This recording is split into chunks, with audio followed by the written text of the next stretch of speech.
Hello. In this video, we are going to discuss how do we use multiple regression analysis to test path model.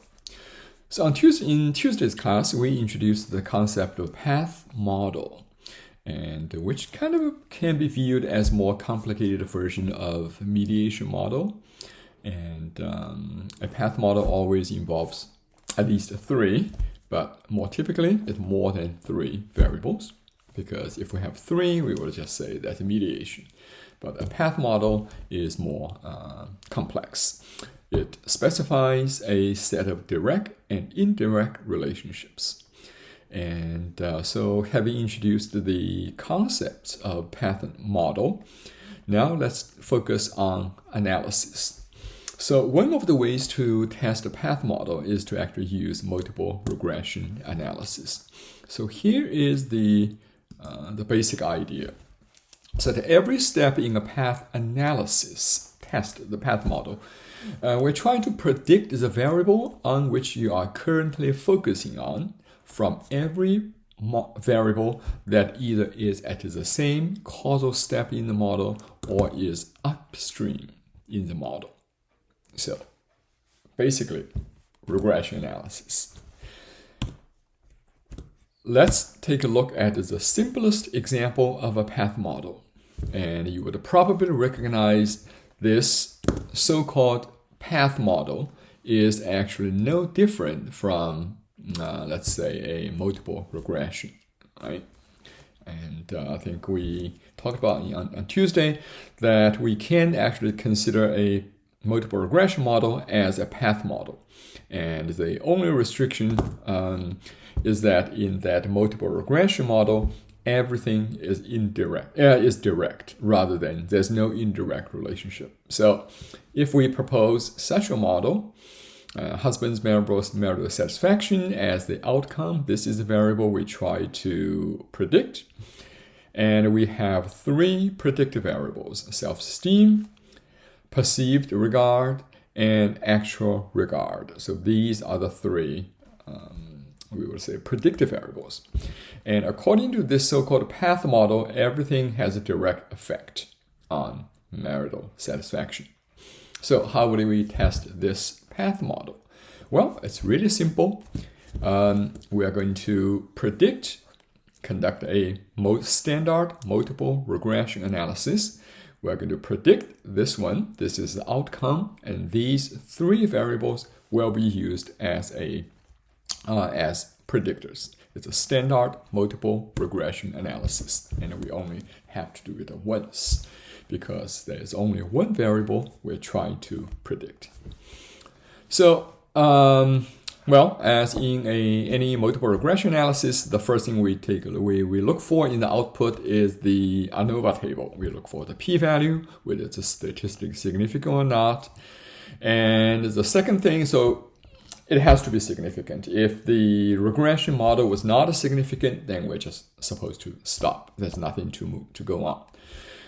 If it is statistically significant, we look at R-square, which tells us how much we can predict.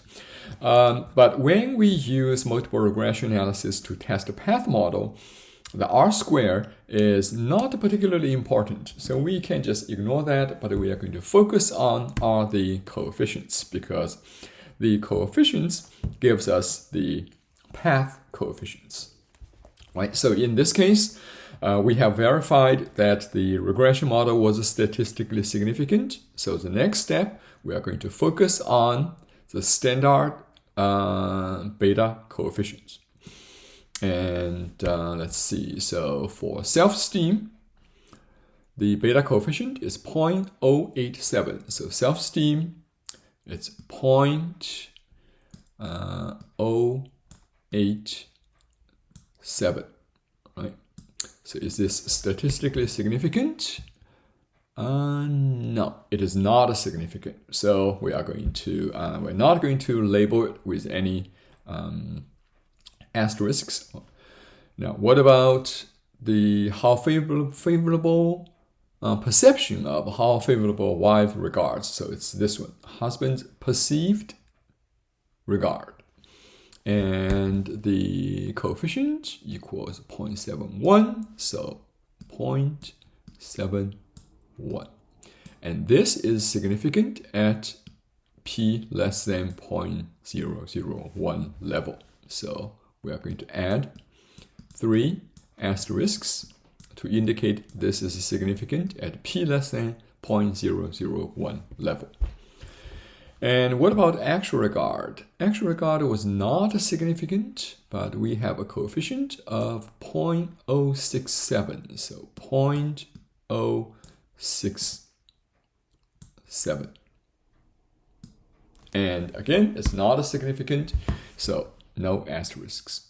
So this is kind of one example of how do we test a path model using multiple regression. Even though this is the simplest form of a path model, typically if we have a multiple regression, we don't call that path model. So the actual path model is going to be a little more complex than what we're showing here. But the basic principle, the basic idea, the steps that we follow are the same. So next, we are going to use a more realistic example of a path model to illustrate how do we do this. So the first step, the first thing that we do is to identify the endogenous variables in the model. So suppose we have this particular path model. We're trying to predict students' academic performance. And we have upstream, we have academic self-doubt, and we have socioeconomic status, SES. And the model says academic self-doubt and socioeconomic status, these two variables are related.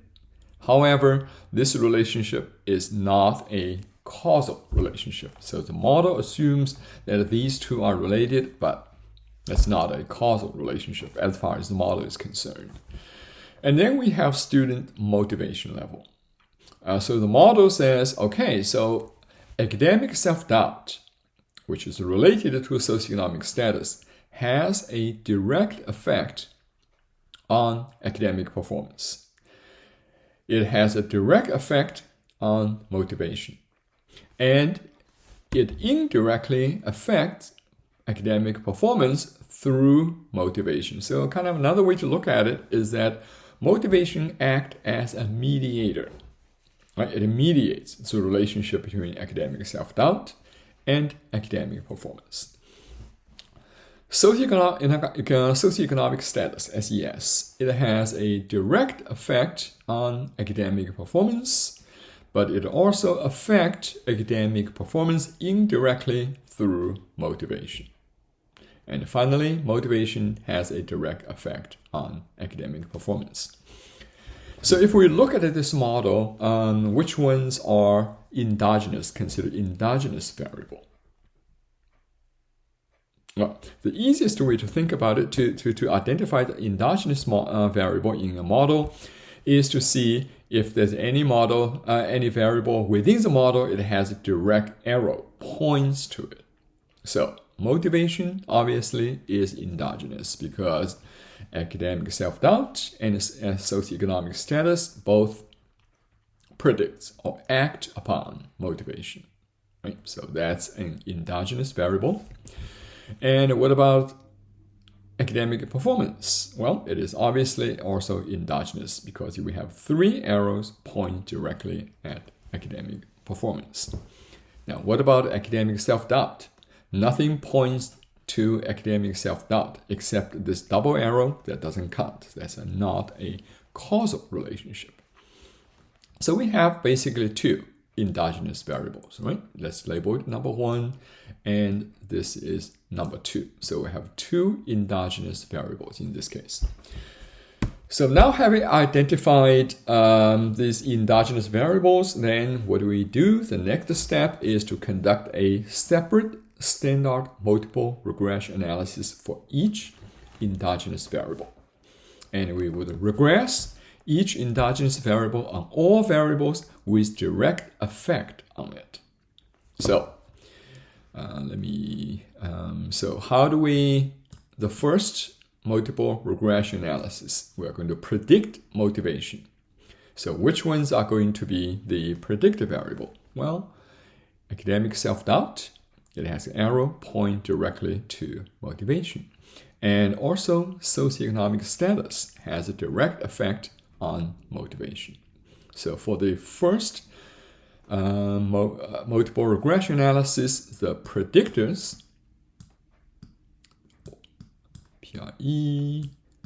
sorry, I'm trying to use mouse to write this, predictors.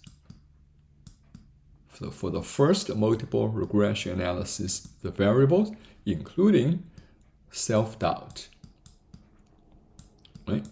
And socioeconomic status, SES.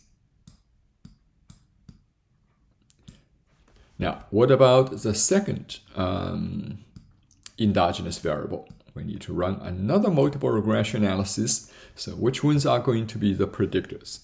Well, we have 3 arrows that point directly to academic performance. So academic self-doubt should be included, and motivation.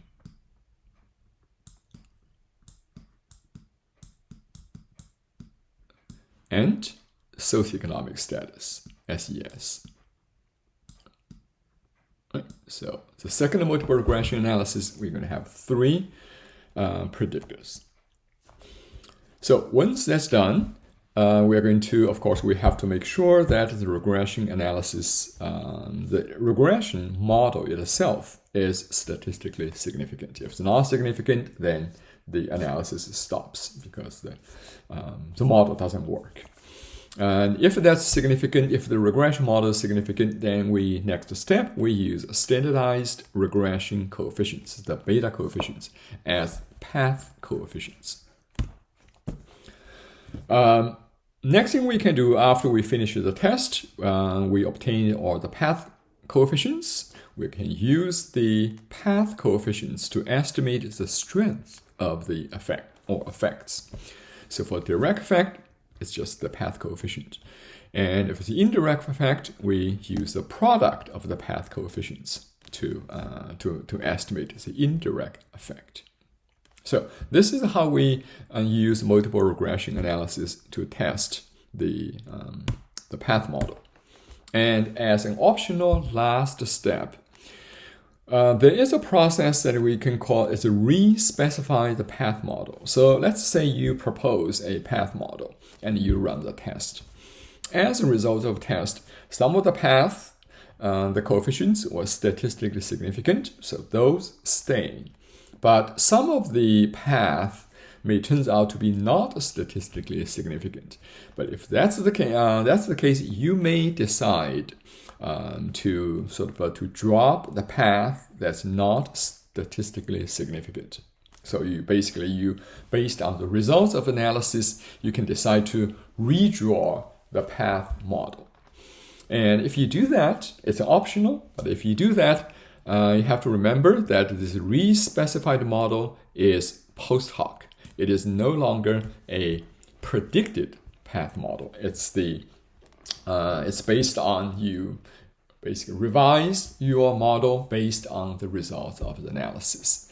And so the remove non-significant path and test the re-specified model.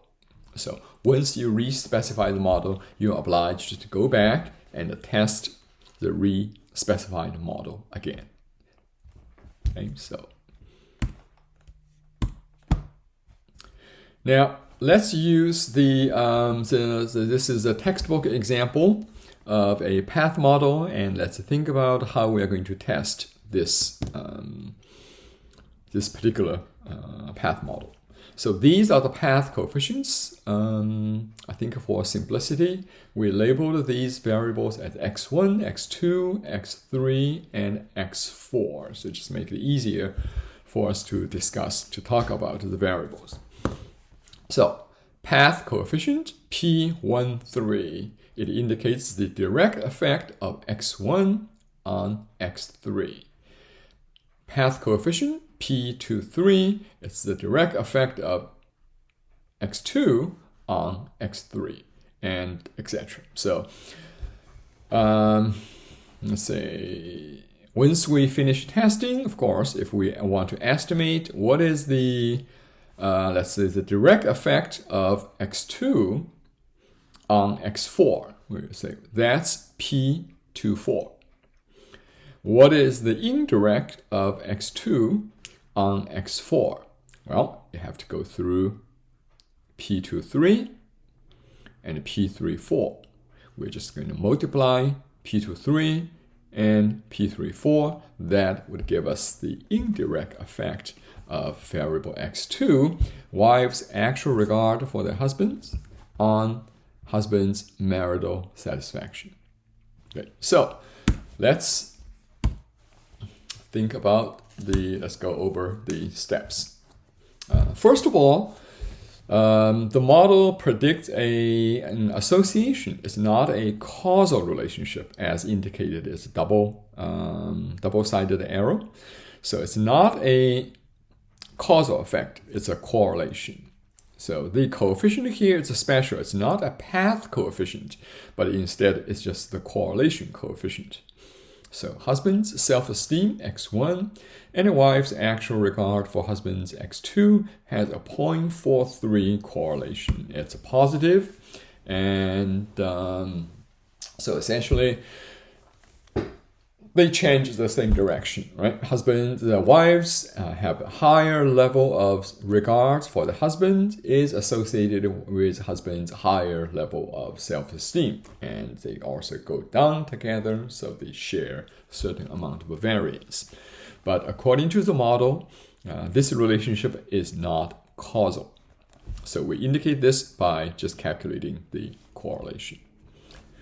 In this model, there are two, I think it's quite obvious, there are two endogenous variables, right? So one is husband's perceived regard, x3, and this is also endogenous. Husband's marital satisfaction is also an endogenous variable, which means we need two multiple regression analysis to test this path model. So let's focus on this one, x3. In that multiple regression analysis, it is obvious the predictors should be x1 and x2. Okay, so we're going to do that. We have these two variables predict x3. And so multiple regression, we predict perceived regard. Method equals enter, meaning it's a standard multiple regression, and we use self-esteem and actual regard as the predictors. And here is of course, we make sure that the regression model is statistically significant. Then we look at the coefficients, the beta coefficients. So these are the ones that we are going to use as path coefficients. So for self-esteem, it's 0.26. 0.26. And for actual regard, it's 0.48. And this is significant, and this is not. So 0.26, 0.48. Next, we are going to predict x4. x4 is endogenous, and the variables that we should use in this regression analysis are the ones with direct link, direct arrow points to it. So these two.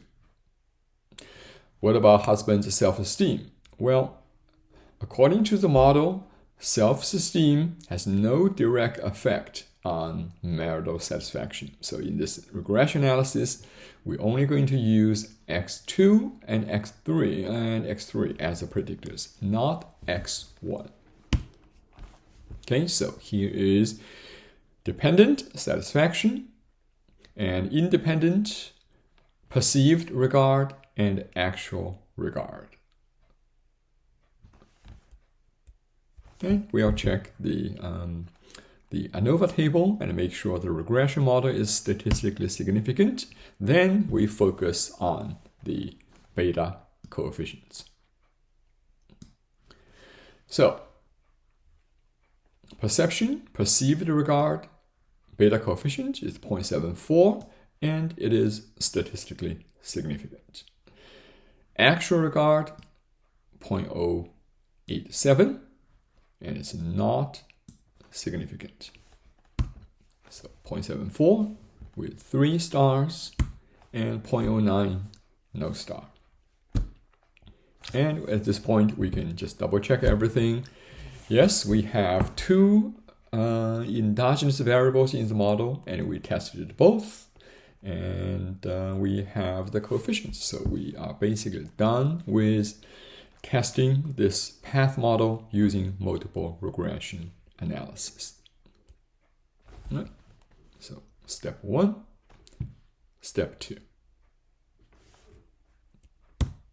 Okay, so this is the result of our test. Now, of the proposed model, this link turns out to be not statistically significant, and the direct link from wife's actual regard for husbands to marital satisfaction turns out to be not significant. So if we want to re-specify this model, then we drop this link, and we drop this link. Once we drop this link, you notice that husband's self-esteem basically drop out, because this doesn't work, then it has no impact on anything else. So husband's self-esteem can actually drop out. And then all that's left is wife's actual regard for husbands. This relates to husband's perceived regard. That affects the marital satisfaction. So the re-specified model can be, we can redraw that model as this. Actual regard for husbands, and so this affects the perceived regard, and the perceived regard affects marital satisfaction. So that's all that it is. Now, how do we test? We are supposed to retest the re-specified model. How do we test that? Well, it's easy. This is endogenous and this is endogenous. So we predict, it's a simple linear regression. We predict this, use actual regard. And we use husband's marital status. We predict this, use X3 as the predictive variable. And once we've done that, you notice the coefficients look slightly different. So 0.60, 0.79. There's nothing else to. So this re-specified model is also consistent with the data. Right. So this is I think this is the complete example of how to use multiple regression analysis to test path model. I think the last thing that we are going to do is to calculate the direct and indirect effects. The basic principle of testing, of calculating the direct and indirect effects is, number one, we need to trace all possible paths for effects. So this is a rather simple model, but if we have a more complicated model, then you actually have to be quite careful and make sure that you have traced all possible paths, because sometimes there's more than one indirect path. A variable can affect a downstream variable through many different ways. So you have to make sure that you get all the possible paths. Once you figure out all the possible paths, then use the respective path coefficients for direct effects. That's simple. And you can calculate indirect effects by multiplying the path coefficients that complete the causal path. And this can get a little more complex depending on the complexity of the path model. So in this case, it's actually pretty straightforward. So let's think about perceived regard. So perceived regard, that's X3, right? So which variables can according to the model, predict the perceived regard? So first, self-esteem, 0.26. So even though 0.26 is not statistically significant, it's still a direct effect. Okay, even though it's not significant, but we still count that in the direct effect. So the direct effect of self-esteem on x3 equals 0.26. Does self-esteem have any indirect effect on x3? No. So no indirect effects. Self-regard. Let's see. No, actual regard. Actual regard has a direct effect of 0.48 on x3. 0.48. And it has no indirect effect on perceived regard. Next, let's look at the satisfaction. So, perceived regard has a direct effect of 0.74. Right? That's the coefficient, 0.74. Now, does perceived regard has any indirect way to indirect path that leads to x4? The answer is no, so there's no indirect effect here. Sorry, it keeps jumping back and forth. Now, what about actual regard? So, actual regard has a direct effect of 0.09. Right? 0.09. What about indirect effect? So actually, its actual regard has an indirect effect through x3. Right? So 0.48 times 0.74. So 0.48 times 0.74.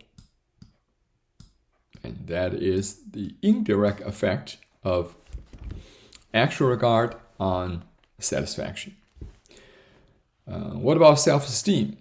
Self-esteem does not directly affect marital satisfaction. Right? So no direct effect, but it has an indirect effect. So 0.26, so that's this one, and 0.74. So it's 0.26 times 0.74.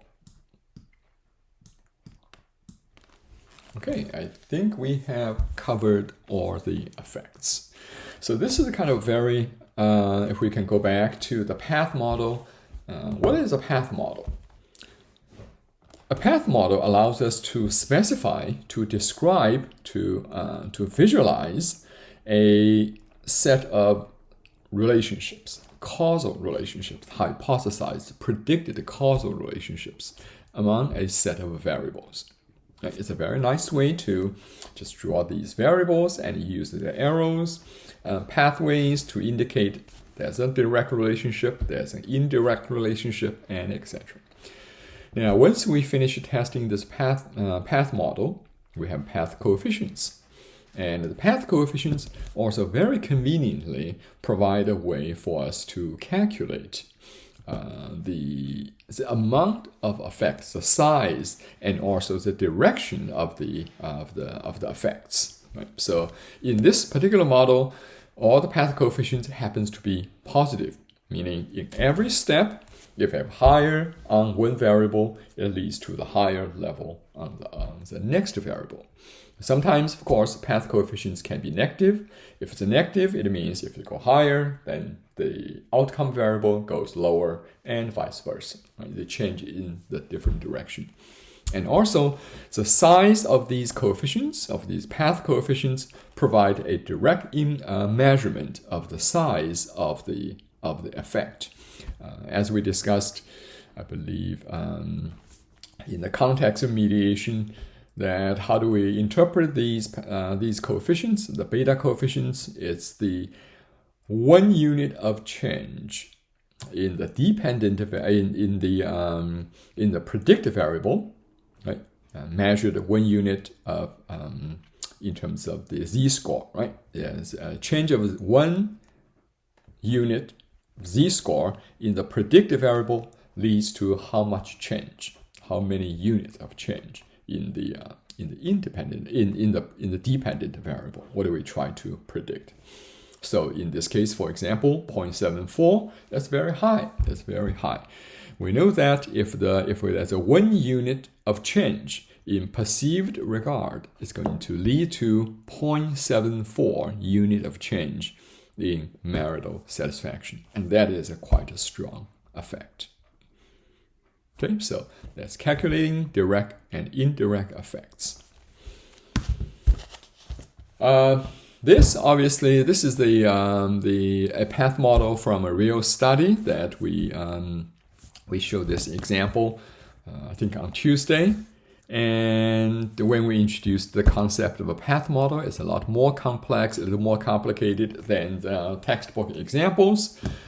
And we also have these coefficients. I think this particular author used the letter B to indicate these relationships. And I think also in this case, the non-significant path were indicated by this dotted line, and once it's a solid line represents the path that, based on the results of the test, turns out to be statistically significant. So they use a different system to illustrate which path is significant, which path are significant, which path are not significant. And I think it's also interesting, the author decided to use the letter B, capital uppercase B, to indicate these coefficients, but that doesn't really matter. We know these are 0.35, that's a direct effect, and it's a significant. And the correlation between, let's say, status and anti-femininity has a correlation of 0.04. It's double arrow. It's a curved line, double arrow, and so it's not a causal relationship, but it's a significant. And the status has a correlation 0.47 with toughness, and toughness has a correlation of 0.5 with anti-femininity. So these are the pre-existing relationships association, and they are not causal according to the model. Right? And let's see, so we can think about how many endogenous variables do we have in this model? Well, right-wing authoritarianism is endogenous, and sexual prejudice is also endogenous. And lastly, anti-gay aggression is endogenous. Right? We have 3 endogenous variables.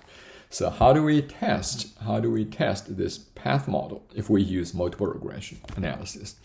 Well, we need 3. We're going to need 3 standard multiple regression analysis. So first, we're going to try to predict right-wing authoritarianism. That's the outcome, the criterion dependent variable. And we're going to use status. And we're going to use toughness, because toughness has a direct line, points to right-wing authoritarianism. And we're also going to include anti-femininity, because this is also related to this. Right? So that's the first multiple regression analysis. Now, what about sexual prejudice? That's the second multiple regression analysis, and we are going to use, let's say, what predictors? So how many variables has an arrow point directly to sexual prejudice? It turns out this one, right? So right-wing authoritarianism. And there's another arrow point directly to sexual prejudice, which is this one, anti-femininity. Number 3. The last multiple regression analysis. So how many arrows, how many variables have arrow points directly to anti-gay aggression? Well, that's a right-wing authoritarianism. So this one should be included. Okay. I'm going to try to draw something slightly different. Okay, and what else? Sexual prejudice should also be included, be used as a predictor in that multiple regression. And lastly, anti-femininity also has direct arrow points to anti-gay aggression. So in the third multiple regression analysis, these three variables should be used as the predictors. And of course, when you test this, each and every one of these multiple regression models should be statistically significant, because otherwise the analysis would stop, because the data does not support this model if any of those regression analyses fail to reach statistical significance. And once we establish significance, then we use the standardized regression coefficients, or the beta coefficients, as the path coefficient. So that's the analysis. And once we finish analysis, we are ready to calculate the direct effects and also the indirect effects. So the table that I have here lists the right-wing authoritarianism. This is the endogenous variable. This is what we have here. And the sexual prejudice is also endogenous. And anti-gay aggression is also endogenous. Then the upstream variables. The upstream variables are listed here because they may have either direct effect or indirect effect on these endogenous variables. So let's do this first. Status. Status has a direct effect on right-wing authoritarianism. It's a positive 0.35, so positive 0.35, meaning people have a higher status, they have higher level of right-wing authoritarianism, and no indirect effects in this case. Toughness. Toughness has a direct effect on right-wing authoritarianism, but no indirect effect. So this is not a significant, right? We have a dotted line, and it's actually I think it's a negative 0.19. So it's, yes, it's a negative. Toughness is negative 0.19. And it's no indirect effect. Anti-femininity, 0.43. No indirect effect. 0.43.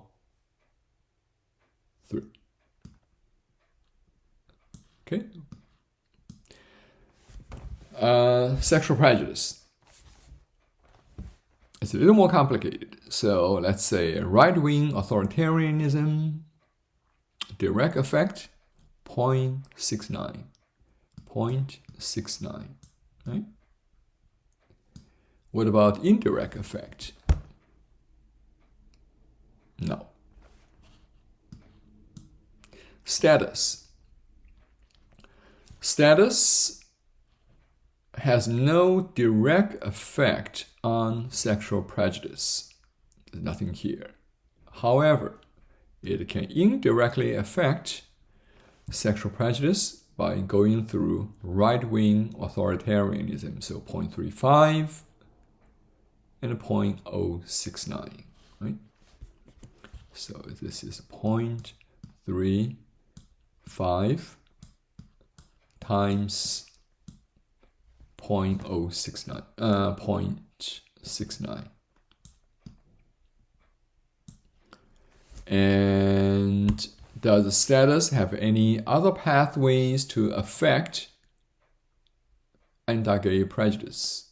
No. So that's the path. No, nothing else. Okay, so what about toughness? Toughness has no direct effect on sexual prejudice. However, toughness can indirectly affect sexual prejudice by going through right-wing authoritarianism. So go here and here, right? Okay, so negative 0.19, so it's negative 0.19 times 0.69.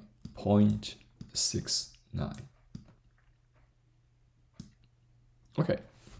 What about anti-femininity? Well, this is more complicated. So it has a direct effect, 0.19, but it also have, let's see, the indirect effect from right-wing authoritarianism to sexual prejudice. Okay, so anti-feminism, anti-femininity, 0.19. That's direct effect. Indirect effect is 0.43 times 0.69. Sorry, it's keep jumping back and forth. 0.69. And it has no other path.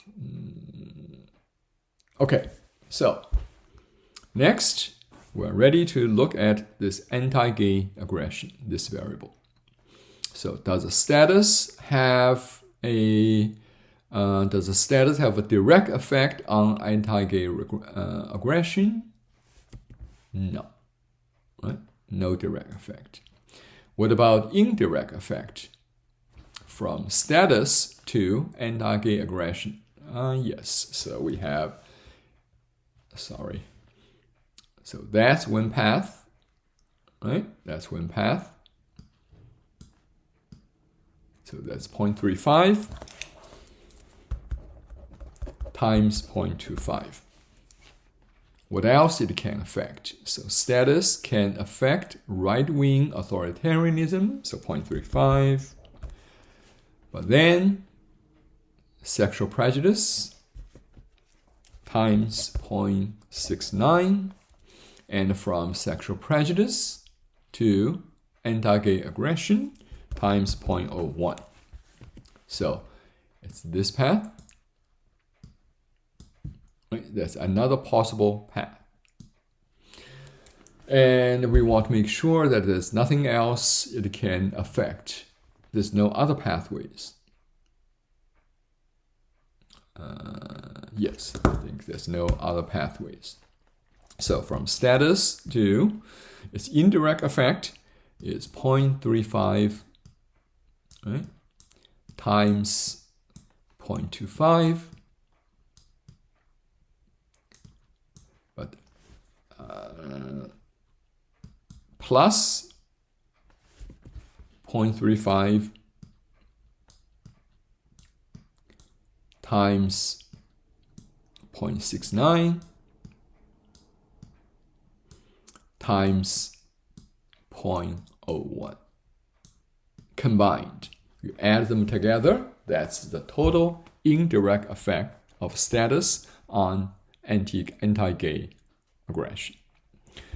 Now, what about toughness? I'm going to use this one because it's big.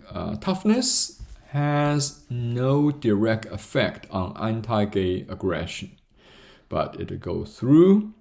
It has several different paths, indirect paths, through which it can affect anti-gay aggression. So, first of all, it can go from toughness to right-wing authoritarianism and then go to anti-gay aggression. So, negative 0.19 times 0.25. Right? So, it's this path. Alternatively, it can go from toughness to right-wing anti-authoritarianism and through sexual prejudice and anti-gay aggression. So this would be negative 0.19, this path, times 0.69 times 0.01. So this is the second path, indirect path, by which toughness can affect anti-gay aggression. Now, let's finish the last one. Let's finish the last one, anti-femininity. Okay, so this is actually a little even more complex. Anti-gay femininity can directly affect anti-gay aggression, and it's 0.25. Okay, so 0.25 is direct.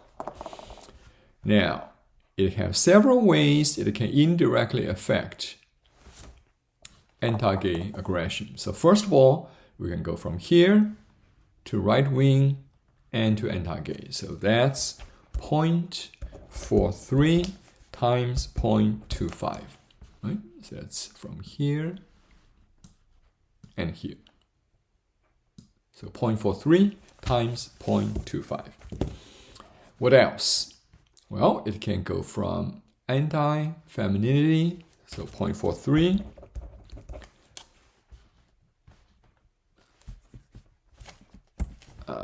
to sexual prejudice. So that's 0.69. From sexual prejudice to anti-gay aggression times 0.01. So that's another possible path. So that's from this way and this way. Okay, so another way anti-femininity can indirectly affect anti-gay aggression is through sexual prejudice. So you start from here to here. So that's 0.19 and anti-gay aggression times 0.01. And is there anything else? Start from here to here to here. That's it. I think we have covered all our bases. So, I'm just going to fill out this last part. Okay, so sexual prejudice. This is the 0.25. This is 0.25. And indirect effect from anti-femininity. Okay, sorry, this is not right. I think I made a mistake. So let me erase this part. Okay, let me get my pen again. So we're talking about anti-femininity. So anti-femininity is here. So this is anti-femininity. Okay, it has a direct effect of 0.25 on anti-gay aggression. And we indicate that there are a couple of different pathways. So the indirect effect is 0.43 times 0.25 plus 0.43 times 0.69 times 0.01. Right? That's another pathway. And finally, we have this pathway go through sexual prejudice. So 0.19 times 0.01. So there's quite a few indirect effects. So add them together. That's the effect, the indirect effect of anti-femininity on anti-gay aggression. And of course, if we sum direct effect and these indirect effects, that would give us a total effect of anti-femininity on anti-gay aggression.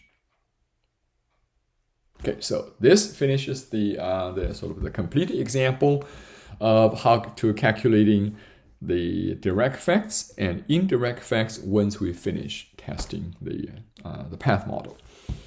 And one suggestion I would make is that after class, after you finish watching this video, I think it is a good idea for you to just kind of ignore what I wrote on these slides, and you can just watch the video freeze the screen with the model, and then on a piece of scratch paper, you can go kind of finish testing, describe calculating the direct effects and indirect effects that are involved in the path model. I think that's going to be a very good practice for as far as kind of understanding how we obtain these estimates of the effects in a path model. Okay, so this is the end. This completes the, I'm going to discard. This finishes the discussion of the analyzing path model using multiple regression analysis. And that's the end of this video. Thanks for watching, and I'll see you next week in person on Tuesday.